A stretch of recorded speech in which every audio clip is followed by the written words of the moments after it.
Hey guys, it's John from First Priority. One of the strategies we use in First Priority is called the Three Crowns. It's a way for us to tell the story of God and what He's done in our lives.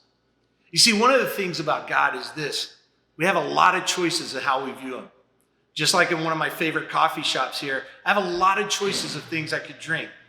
But you know what? The same is true of how we view God. Do we view Him as distant and far off and uninterested in our lives?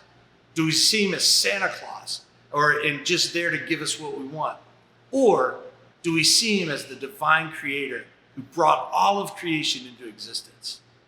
You see, for us, what we need to understand is that God is king. The Bible tells us in Genesis chapter 1 that He created everything. He spoke and it came into existence. That's an amazing thing to think about. That God created the heaven and the earth. He created the sky and the oceans. He created every plant, every animal. And most importantly, God created humanity. But except that God didn't speak to create humanity. Instead, He used His hands and He formed us out of the dust into His image. And then He breathed the breath of life into us.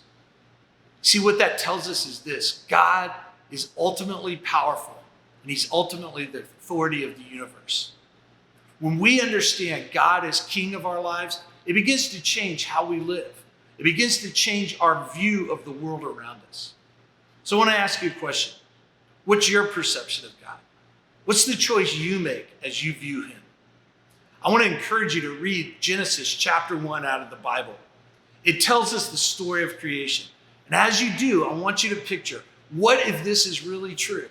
Because it is. And if it's true, we need to see God as the king that He is and begin to live our lives to recognize Him as such.